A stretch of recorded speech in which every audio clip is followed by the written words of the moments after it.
Boa noite, ouvintes da Rádio Cultura Online Brasil. Boa noite, ouvintes da Rádio Internacional Lusófona. No ar, mais um programa Culturas e Identidades com Loriel Rocha. O tema do nosso programa de hoje é Cristo e o Islã. Nós vamos nortear o nosso programa a partir de uma obra muito importante, que é uma das poucas obras em língua portuguesa, de Frederico José Peironi, do Instituto da Consolata. E o título da obra é exatamente esse, Cristo no Islã, ensaio para uma cristologia islâmica. Essa obra foi lançada pela Junta de Investigações do Ultramar. Bem, esse assunto do diálogo, não é? Ou da conexão provável que possa existir entre o cristianismo e o islamismo, sobretudo no momento que nós vivemos, dado que a Europa tem recebido, o Brasil também, o mundo inteiro, uma sequência de uma série, milhares de refugiados, na maior parte dos casos todos muçulmanos, sob a premissa de que eles estão em guerras nos seus países e, portanto, a civilização e a cultura ocidental precisam absorver tais demandas, não é? Evidentemente que essa lógica é uma lógica um tanto quanto defraudada, sobretudo tendo em vista que o ocidental, os governos ocidentais, efetivamente assumem, pelo menos para si, a responsabilidade de cuidarem dos seus problemas internos e não ficam, em razão desses problemas internos, criando demandas internacionais. Mas essa questão é uma questão extremamente complexa e, evidentemente, eu não estou me propondo aqui a analisá-la sob nenhum aspecto.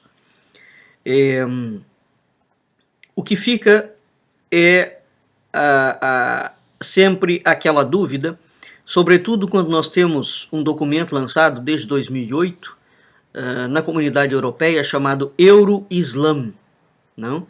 Onde é um documento oficial, onde a comunidade econômica europeia será islamizada. Portanto, trata-se de uma conversão religiosa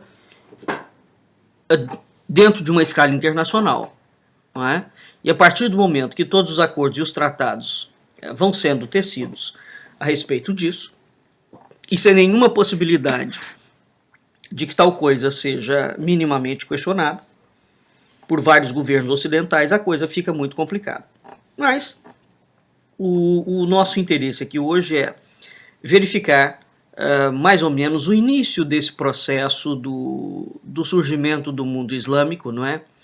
Sobretudo atualmente, quando se sabe que durante os primeiros anos da era pós-Maomé, não se encontra nenhuma fonte documental, nada, já está comprovado, que faça referência ao profeta Maomé e ao Islã.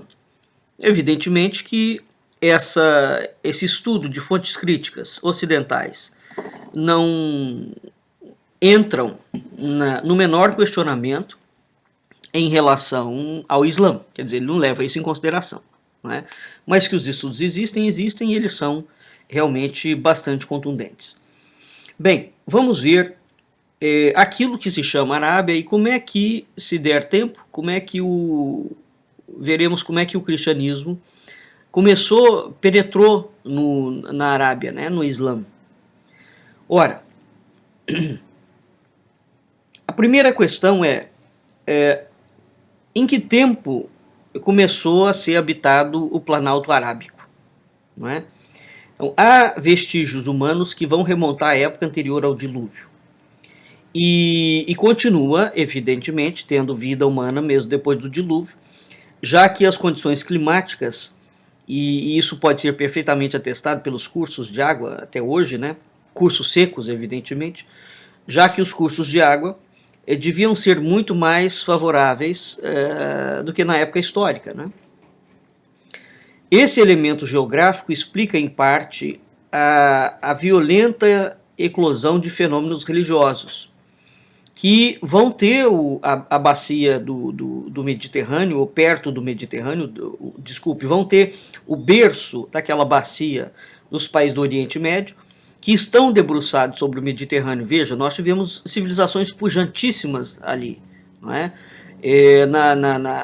No Golfo Pérsico, no Mediterrâneo. E, evidentemente, nenhuma civilização pujante se cria sem água, não é? Ora, então nós temos uma primeira migração, que é essa migração pujante para os países do Oriente Médio. Nós tivemos uma segunda migração semita, que levou os povos para o sul, povos esses que tinham vivido no deserto arábico, não é? Entre eles os arameus e o grupo étnico do qual os hebreus faziam parte. Ora, essa época oscila entre o segundo e o primeiro milênio a.C. Vamos pontuar aqui. Quando, portanto, e como receberam esses núcleos o nome de árabe, né? Que hoje nós usamos essa expressão árabe, essa palavra árabe, para designar todos os povos semitas, sobretudo os muçulmanos. Não, isso não é verdade.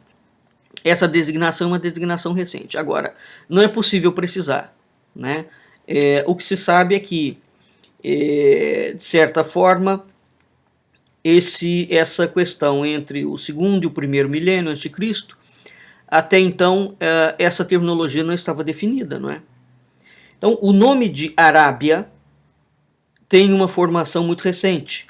Ele foi criado pelos gregos, como os de Itália, Macedônia, Lídia, e difundiu-se rapidamente no mundo helênico. Então, o nome Arábia é uma criação grega, né? O apelido coletivo árabes, pelo contrário, se encontra numa época muito remota. Agora, essa época não é anterior ao século X a.C. Então é interessante. Arábia é uma criação grega, né? Aqui já como, portanto, uma designação grupal. Árabes não designa nada grupal, né? Então é preciso entender isso. Não se sabe se esse apelido coletivo árabes já conteria uma referência a um conjunto de tribos ou se ele designaria uma única tribo.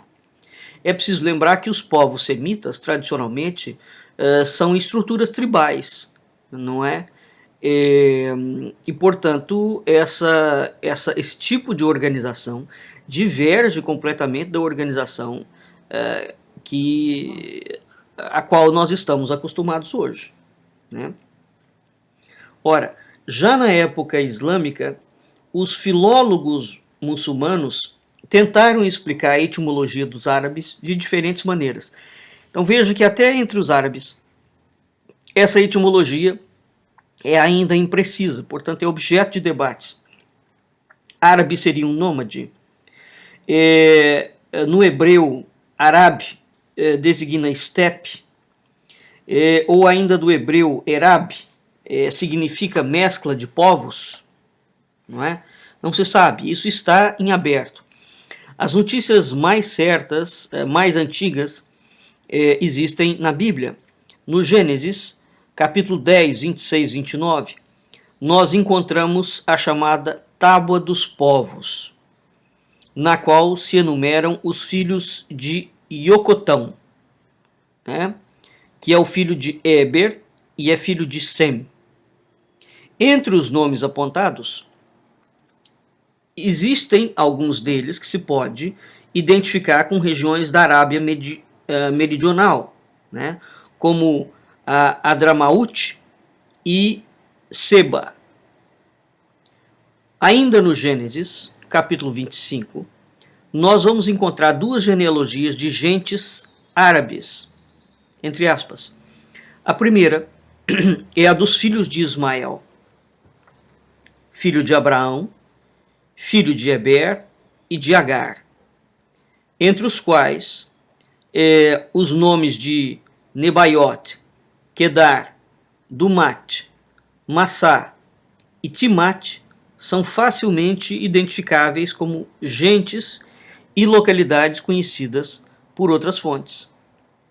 A segunda é a dos filhos de Abraão e de Queturá, entre os quais encontramos nomes como Midian e Efá. Também há documentos sobre isso. Ora, pelo exame dessas genealogias, o que se conclui? Que os hebreus distinguiam entre os povos parentes, portanto, os povos descendentes de Abraão, né, e os povos não parentes, que eram os descendentes de Iocotão. Bem, com efeito, as tribos da Arábia do Sul, eles são descendentes de Iocotão, portanto, não são parentes dos hebreus, né? E essas tribos da Arábia do Sul, portanto, os descendentes de Iocotão, constituem um grupo étnico distinto, linguisticamente, inclusive, porque o árabe setentrional, ou o chamado árabe literário, ele apresenta caracteres muito peculiares que não vão se encontrar no árabe do sul. Quer dizer, o árabe mais próximo dos grupos amáricos da Etiópia. Não é? Ora, dos árabes setentrionais mencionados na Bíblia, os mais antigos são os madianitas. Isso está em Gênesis capítulo 36. E os ismaelitas, né, está em Êxodos 4. Eles moravam, os madianitas e os ismaelitas moravam na parte oriental do Golfo de El-Aqaba, dentro ou chamado Mare Elamiticum, na chamada geografia clássica, né? E esses medianitas e os ismaelitas, eles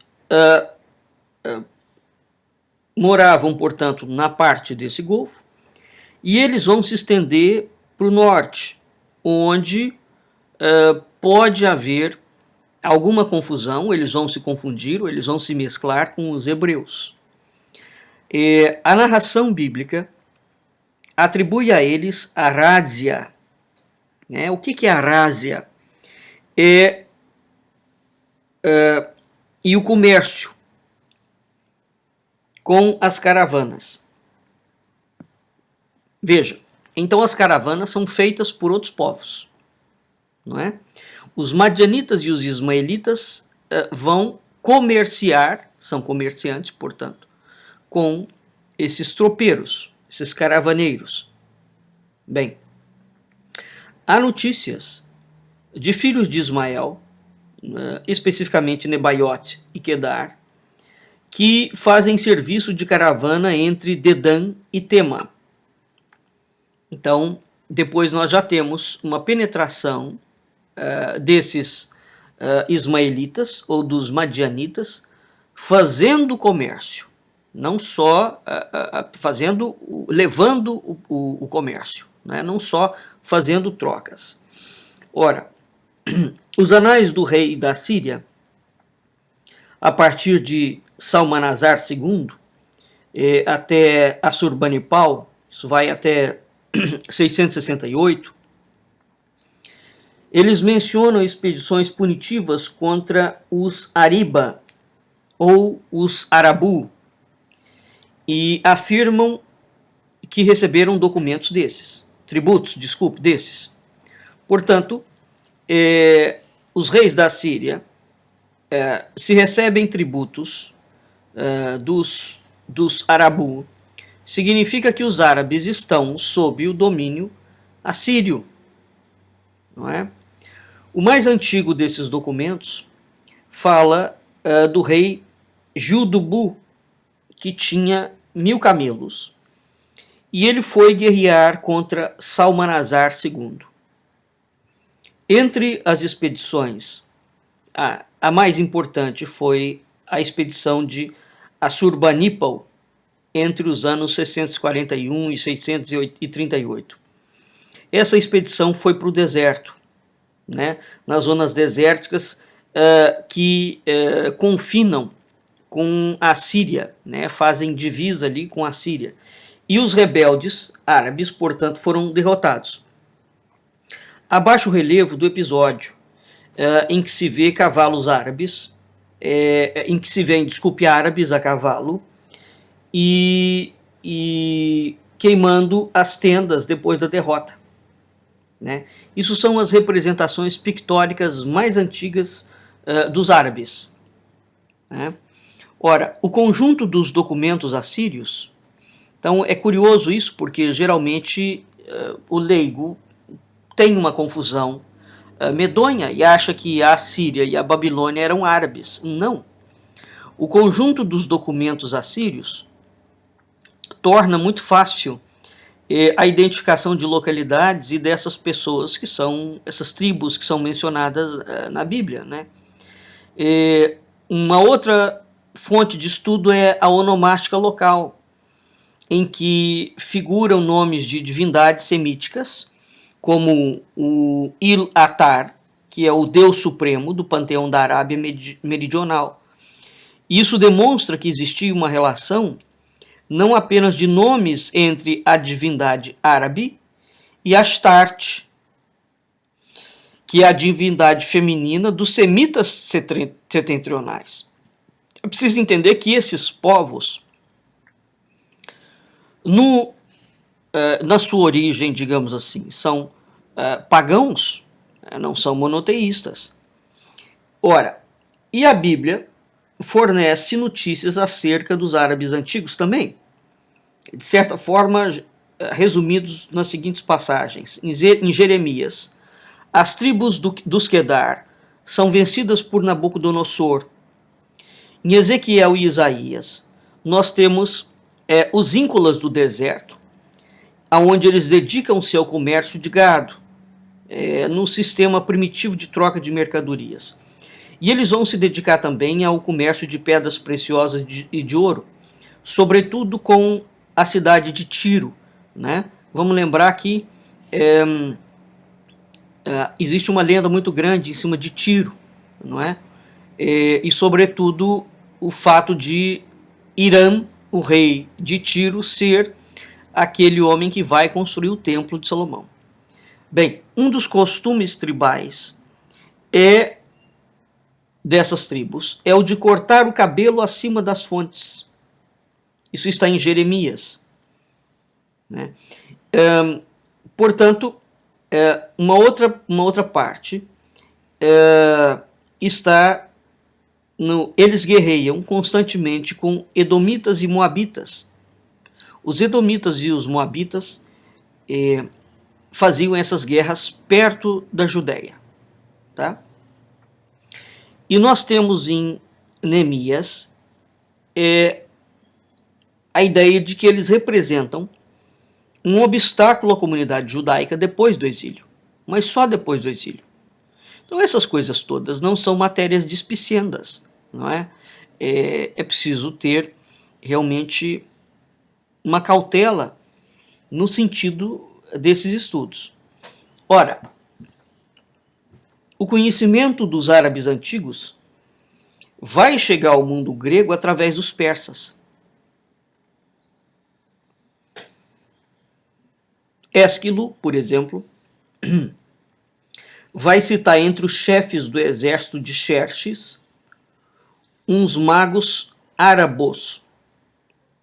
Ésquilo fala também na Arábia como uma terra situada na extremidade do mundo habitado. Portanto, se havia esta Arábia, ela não participava daquele período grandioso em que floresceram essas civilizações no Mediterrâneo e no Golfo Pérsico. Não é?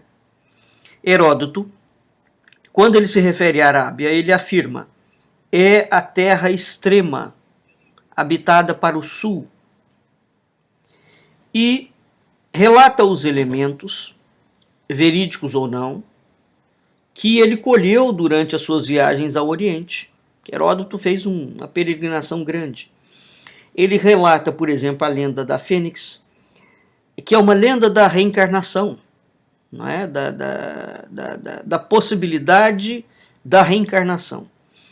Ele relata o incenso e o comércio de especiarias, o cabelo cortado rente às fontes, a comunhão de sangue no juramento, né?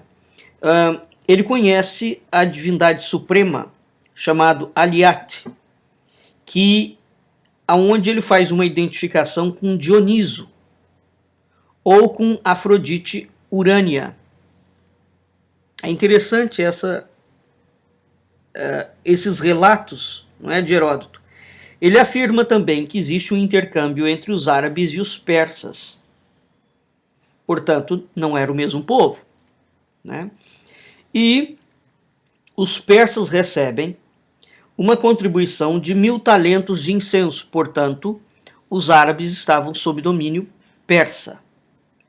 Ele diz que os árabes auxiliam com o abastecimento de água os exércitos de Cambises, através do Sinai, durante a conquista do Egito, e que foram numerosos os soldados árabes no exército de Xerxes, a quando Xerxes invadiu a Grécia, né? Esses soldados, ele descreve, a descrição é muito curiosa, porque ele fala que esses soldados estavam montados em camelos, e eles vestiam uma túnica longa com arcos em dupla curvatura. Portanto, essa é uma descrição completamente exótica, não é, ao mundo grego. Encontra-se o toponímico Arabaja, que é uma terra situada entre a Mesopotâmia e o Egito, nas descrições do rei Dario. Não é? Xenofonte, na Ciropédia, fala nos árabes quando se refere aos persas. Né? Aqui nós já temos um início de uma conexão. O Alexandre Magno ordena que sejam exploradas as costas árabes, desde o Golfo Pérsico até o Golfo de Elam. Portanto, Alexandre Magno, nós já estamos falando no período da cultura helênica, não é? Veja que aqui nós já temos, de certa forma, uma ideia mais ou menos consolidada dos árabes no Golfo Pérsico. Mas é preciso entender que o Golfo Pérsico não foi sempre árabe. Os reis da família dos Ptolomeus, de onde Cleópatra descende, não é? Que são reis gregos, são famílias gregas, eles vão explorar as costas árabes desde o Mar Roxo até o Golfo de Adém. Erastóstenes vai distinguir claramente entre os reinos da Arábia Meridional e os nômades do centro da Península Arábica. Ora, na época helenística, nós temos claramente a divisão da Arábia em 3 regiões.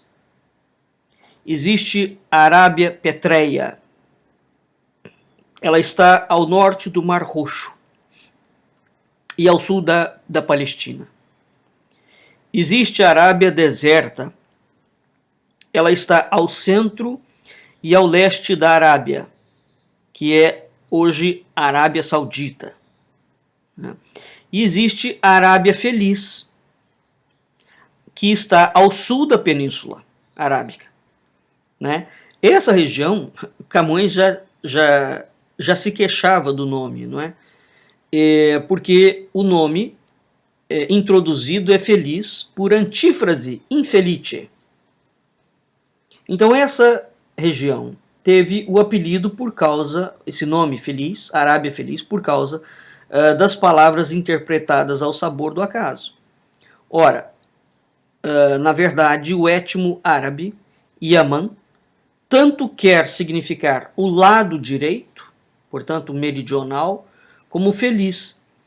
E ficou, na verdade, essa segunda interpretação, portanto, a Arábia Feliz. Então nós temos, na época helenística, portanto, que vigora Alexandre Magno, nós temos três divisões da Arábia: Arábia Petréia, Arábia Deserta e Arábia Feliz, ou Arábia Meridional, não é? Então o que vale dizer aqui é que, neste período, os judeus, por exemplo, já tinham feito uma migração pela Babilônia, pela Pérsia, etc., e já tinham estacionado, inclusivamente na Grécia. Há uma comunidade judaica na Grécia amplíssima, fala-se muito pouco sobre isso, né? Mas o Mediterrâneo, portanto, tornou-se um mar de confluência de diferentes culturas e, sobretudo, um mar onde todas as variantes semitas, não é, se encontraram. E a Grécia foi um grande país em que houve esse encontro, né? Ora,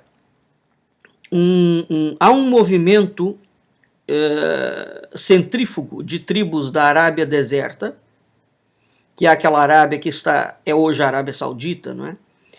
Esse movimento levou à constituição do reino dos nabateus, com a capital deles em Petra. Isso ficou conhecido na Bíblia com o nome de Petra Deserte. Vai se difundir nesse reino a civilização aramaico-helenista, e ela vai encontrar os dois focos de expansão da mesma, que é a Egra e Dedã, no percurso do caminho do ferro do Hejaz. Vamos lembrar que os árabes terão sempre uma grande habilidade em extração de minérios, né? Ora, as inscrições na bateia de Dedã já são semelhantes na sua estrutura gramatical ao árabe clássico. Portanto, ela tem dois tipos de grafia. Ela tem o Talmud e ela tem o safaítico. Os nabateus vão cair sobre a hegemonia dos romanos depois que foi efetuada a conquista da Síria com Pompeu. Isso foi por volta de 67 a.C. Ora, uma vez que os nabateus foram aniquilados como reino autônomo por Trajano em 105, eles constituíram a província romana da Arábia. Então aqui a Arábia já começa a ser desenhada porque ela faz parte do Império Romano, né? E esse detalhe também é muito desconhecido. Quer dizer, a Arábia como província do Império Romano vai adquirir uma força que ela não tinha, não é? Plínio, na História Natural, e Ptolomeu, no livro 5 e 6, eles afirmam serem conhecidas as zonas mais remotas da província da Arábia. E eles citam topônimos conhecidos como Meca, Yatrib ou Medina, né? Então Plínio e Ptolomeu já citam Meca e Medina. Isso é muito importante de entender, porque, na verdade, essa informação está antecedendo em séculos Maomé, né? Ora, a partir do século II depois de Cristo, as notícias de intercâmbio entre as tribos árabes e o mundo clássico, ela se torna cada vez mais escassa. E surge, neste tempo, pela primeira vez, nos escritos de Dioscórides, o apelido genérico de sarracenos. Plínio chama-lhes arracenos. No século III depois de Cristo, esse apelido está limitado às tribos que se encontram nos limites do império.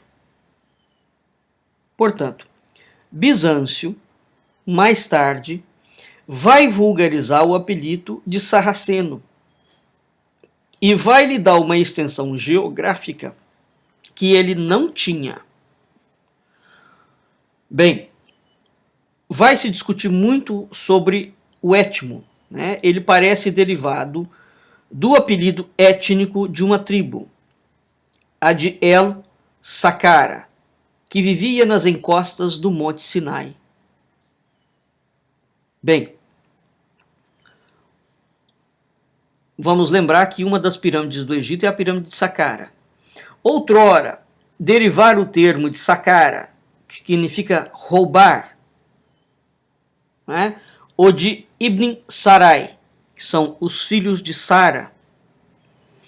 Mas a palavra sarraceno também até hoje parece que não está claramente definida. O fato é, os nomes antigamente eram dados em razão ou de um chefe, ou de uma localidade, ou de um deus, ou de uma tribo. Quer dizer, essas coisas não brotavam aleatoriamente. De modo que o estudo da toponímia, né, e da origem dos topônimos é um dos grandes materiais de ferramenta de pesquisa. No Brasil, isso é praticamente ignorado, não é? Agora, através do nome, nós começamos a desenrolar um fio de novelo muito curioso. Muito bem. Então, não há, vamos ver que Bizâncio é que vai, portanto, já o cristianismo ortodoxo, é que vai dar uma extensão geográfica aos sarracenos que eles não tinham, né? Pouco a pouco, esses núcleos de tribos árabes, dentro do quadro de uma autonomia que é concedida pela política romana, eles vão se agrupar ao redor da cidade de Palmira. Por que Palmira? Palmira era um entroncamento, não é, de caravanas. É uma região muito importante.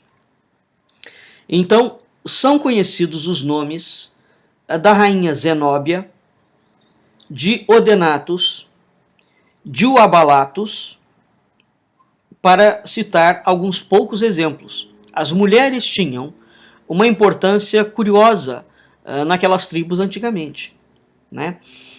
A eclosão de um reinado árabe independente vai inquietar essa metrópole longínqua, de maneira que o imperador Aureliano vai derrubar esses núcleos, né? Ora, doravante, vai haver, depois de Aureliano, vai haver somente a chamada província árabe, com a capital situada em Bostra, que, pela sua posição entre a Síria, a Etiópia e o Egito, vai se tornar um centro urbano de muita importância, sob o ponto de vista puramente comercial, sob o ponto de vista cultural e espiritual. De Bostra, ou Bosra, com efeito, é que vai se alastrar o cristianismo na Península Arábica. Em Bosra, vai também residir, pela importância da localização geográfica da cidade, o legado da legião que vai governar a Arábia. E no fim do século III vai ser traçada uma estrada que vai ligar a Síria até o Mar Vermelho.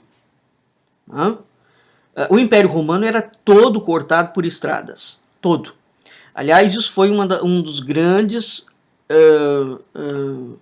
contributos, não é, digamos, para a expansão do cristianismo, né?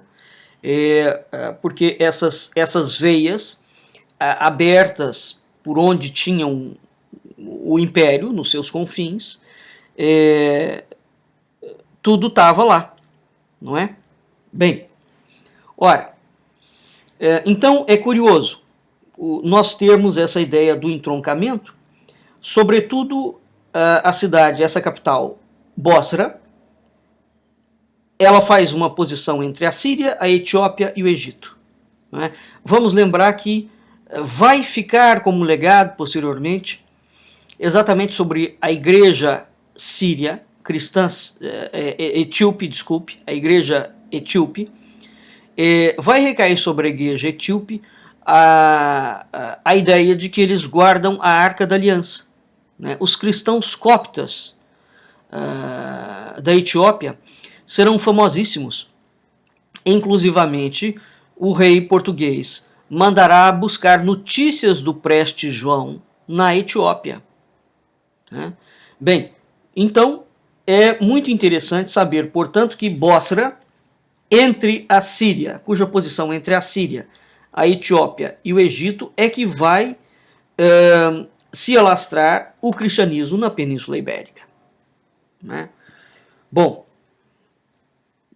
vamos ver aqui rapidamente quando, como e onde penetrou o cristianismo na Arábia.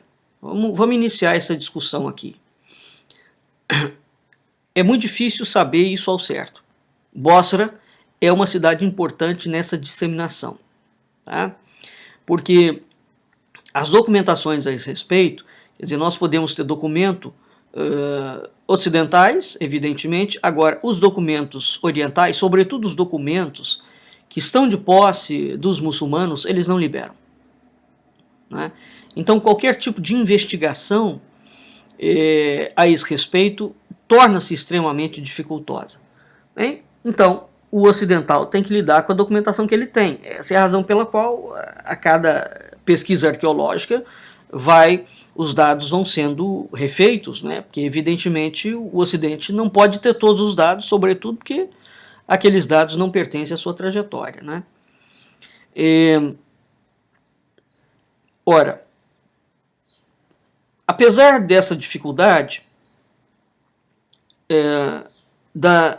de identificar efetivamente como é que o cristianismo penetrou na Arábia, não é difícil supor que a Arábia, bem como a Síria, receberam diretamente o cristianismo, portanto, o anúncio do verbo novo. Por quê? Por conta da aproximação geográfica desses países com a Palestina. Existe no Novo Testamento uma passagem bastante discutida. Paulo, apóstolo, quando ele escreve aos Gálatas, Gálatas 1:17, ele afirma o seguinte, abre aspas, nem vim a Jerusalém aos que eram apóstolos antes de mim, mas parti para a Arábia e voltei outra vez a Damasco. Veja que Paulo é convertido nas portas de Damasco, quando ele tem a visão de Cristo. Não? Então ele não estava lá simplesmente convertendo, quer dizer, você não pode simplesmente converter, já deveria ter um movimento ali, né? E esse é um ponto. Quando ele foge da perseguição, Paulo, ele alcança o território dos nabateus, que é simplesmente a região ao sul de Damasco. Essa região dos nabateus é considerada, por extensão étnica como Arábia. Portanto, os nabateus são árabes. Né? Ou, quando muito, a Península do Sinai. Entretanto, há muitos críticos que vão rejeitar essa explicação do Sinai. Não é? São Jerônimo afirma que Paulo foi pregar às tribos do deserto, mas que ele não obteve resultados expressivos, muito pelo contrário, foram resultados muito escassos. Outros intelectuais ou santos fazem o nome de um profeta, Sali, né, que é a corrupção de Saulo, falam que Saulo foi enviado aos da tribo Tamud. Em vários capítulos do Alcorão, por exemplo, no capítulo 7, 11, 26, 17, se confirma essa missão do profeta. Ora, o que se sabe de positivo é o seguinte, no século 3 d.C., a província árabe, com a capital em Bosra, encontra-se sob a influência cristã. Uma segunda coisa, se conhecem os nomes dos bispos de Bosra, a qual, como sede metropolitana, contava com um número de dioceses sufragâneas. Quais eram essas dioceses? Vou dar o nome atual. Dera, Bussam, Elmishmié, Burak Hierápolis, Khirbet e Navá. Bom, é preciso entender o seguinte: as dioceses eram firmadas em cima do território do Império Romano. Para essa região ter esta quantidade de diocese, evidentemente, essa região deveria ter um número muito expressivo de cristãos, porque não há diocese em localidades que não sejam muito importantes, né? E veja que nós temos aqui 7 dioceses, né? Bosra, portanto, é uma sede metropolitana e ela conta com uma série de dioceses.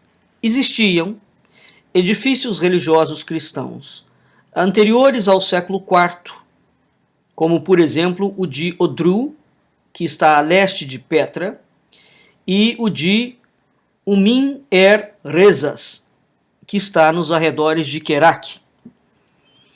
A língua dessas comunidades era a língua grega. Veja que nós estamos na província árabe. A língua dessas comunidades era grega, mas em El Keisaná, que está um pouco ao sul de Amman, né, no mesmo edifício, a gente encontra 2 inscrições da época cristã. Uma está escrita em grego e a outra está escrita em siríaco. Veja, a língua grega era uma língua internacional. Isso nos dá uma ideia da importância que a Grécia tinha, né? Vamos lembrar que os judeus na Grécia falavam grego. Eles não falavam Yiddish, ou não falavam a língua hebraica, não falavam aramaico, falava grego. Tanto é que a primeira Bíblia é escrita em grego, né? Ora, então nós vemos o grego, a expansão da língua grega, né? Extrapola os ambientes geográficos da Grécia atual. Isso é muito indicativo, né? Num dos cemitérios de Trastevere, em Roma, foi encontrada uma inscrição em latim, na qual se fala de Bassus Civis Arabus. Tem mosaicos existentes em vários lugares do mundo, nos museus de Roma, de Paris, da Inglaterra. Todos eles dão conta da existência de núcleos cristãos na Arábia, né? E entre eles não faltam os centros monásticos. Portanto, há já nessas localidades monastérios. Isso denota que a ideia do cristianismo está muito consolidada, não é? Então, existe notícia entre os de mártires cristãos anteriores ao escritor Eusébio, que está no século IV. Talvez esses mártires, por causa dos quais vai se difundir a ideia de que a Arábia estava iniciando um processo de perseguição aos cristãos, né? Então fala-se de uma outra grande perseguição aos cristãos em fins do século VI. De modo que é preciso entender que a perseguição aos cristãos não começa, portanto, com Maomé. Isso é preciso deixar claro, né? Porque Maomé vai ser quase século VII. E nós já vemos perseguição aos cristãos. Portanto, aquela região da Península Arábica já estava consolidando algum outro tipo de povo, de cultura, embora houvesse uma tradição cristã ali forte, né? Ora, a língua das comunidades cristãs ciro-árabes era o grego. É preciso ter isso sempre em perspectiva. Um ou outro escrito neotestamentário foi traduzido para o árabe, né? As tradições orais, na língua indígena local, elas se transmitem de pai para filho. E a moda deserto, e até hoje isso não mudou. Caetani, que é um autor, ele opina que não existia tradução do Evangelho naqueles tempos. Né? E não havia mesmo, isso é um hábito que nós temos. O cristianismo que Maomé veio a conhecer, e nas riquezas do patrimônio do mesmo, que é a figura divina de Cristo, chegou até ele transformado pelas interpretações de várias seitas heréticas, que vão eivar o cristianismo daqueles primeiros tempos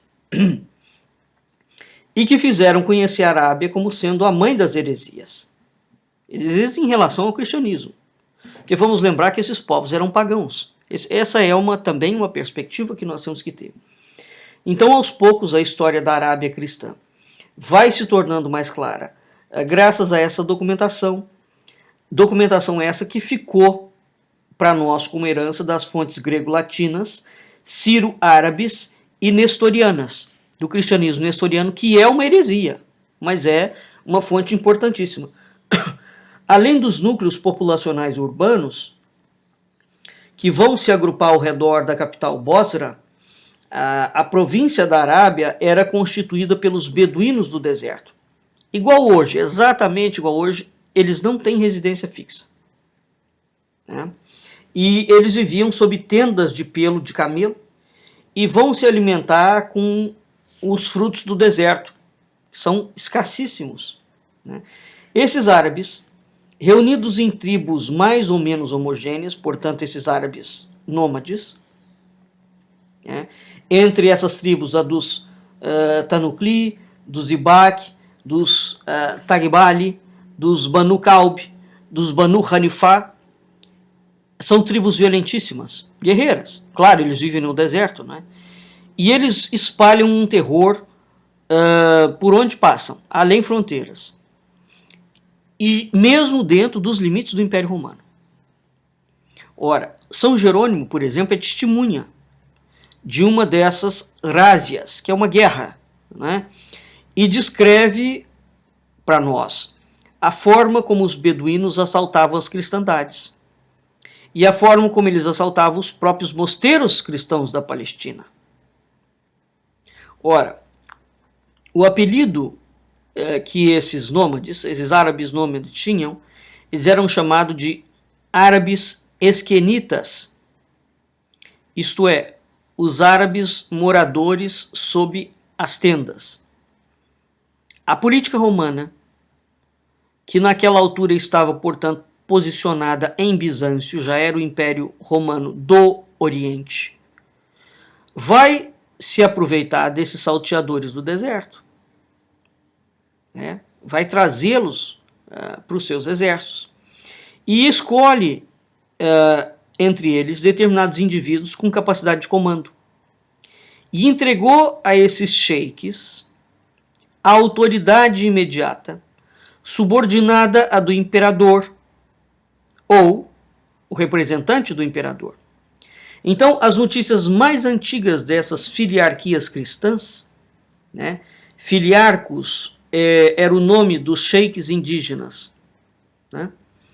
As notícias mais antigas desses sheiks são, portanto, do século IV. Muitos desses sheiks eram os contatos com Bizâncio, donde resulta uma facilidade na prática do cristianismo. Porém, um cristianismo herético, claro. Porque aquelas tribos tinham uma concepção. São tribos do deserto, é preciso entender isso, não há um pensamento unificado, não é? Então, mantém-se um tipo de cristianismo na região da Península Arábica ou no Oriente, não é? No Império do Oriente, Romano do Oriente, mas um cristianismo diferente. O xerife Zokun, ou o Sheik Zokun, ele converte-se devido às ações de um monge que lhe tratou o filho. Existe um outro sheik, que é o filiarco Aspebet. Aspebet é um nome derivado de um ofício persa, que significa chefe do exército, era um general. Então, o filiarco Aspebet ele acampa nos arredores aonde vivia Eutímio. Eutímio era um ermitão, um sábio. Ele tem ordens de prender os cristãos, mas, pelo contrário, Aspebete converte-se com a tribo de que é filiarco, e imediatamente ele é elevado à dignidade episcopal, com o nome de Pedro. Portanto, cria-se dessa forma a primeira diocese, Parembolé, ou seja, é uma diocese móvel, com o acampamento. Então, essa ideia do ASPB é muito curiosa, porque é uma igreja itinerante, né? E vai estruturando dessa forma, juntamente com o fenômeno do monaquismo, uma das criações mais curiosas de adaptação geográfica do fator religioso. A palavra migra, né? A igreja migra. Ora, a importância política dessas filiarquias está, portanto, em relação direta com o desejo de Bizâncio e da Pérsia de criar, cada qual para seu lado, zonas de influência, favorecendo um lado ou outro desses núcleos tribais. Nessa altura, vão se levantar dois grupos rivais de árabes que vão militar a favor de um ou outro país pela sua rivalidade, não é? E é isso que faz com que ecloda o fenômeno muçulmano, certo? Ora, visto isso, é importante nós entendermos, por conseguinte, que o Império Romano foi fundamental para consolidar os povos árabes. E mais do que isso, para conferir autoridade aos árabes. Autoridade essa que eles não tinham. E esta é uma parte importantíssima, porque nós somos levados sempre a pensar, por uma sequência de má interpretações, que o poderio do Islã surge com Maomé, mas é claro que não. Antes de Maomé, o Império Romano, por essas questões, ele se usava dos sheiks, não é? Os sheiks prestavam serviços, compunham os exércitos, ajudavam a disseminação do cristianismo e havia uma relação de filiarco. Quando é que nós vamos, de certa forma, ver este mesmo fenômeno se repetir? Com a ordem do templo. Uma das razões do grande poderio dos templários, da influência que eles tinham junto aos árabes, é que eles recuperam, evidentemente com contratos tribo a tribo, não é? Eles recuperam essa noção de filiarco que os imperadores romanos haviam instaurado. Né? Portanto, você tem muçulmanos trabalhando para cristãos. Quando nós vemos as ações atuais de Vladimir Putin conversando com sheiks árabes, de certa forma, nós estamos vendo, não diria que é a mesma coisa, mas nós estamos vendo algo muito próximo disso. Porque o mundo árabe, ainda hoje, ele não é uma unidade. É preciso entender isso. Assim como nós temos inúmeras variantes de cristianismo, a ideia tribal dentro dos árabes ou dos muçulmanos é muito forte. Não é? Então nós temos árabes que são cristãos e depois nós teremos árabes muçulmanos, islâmicos.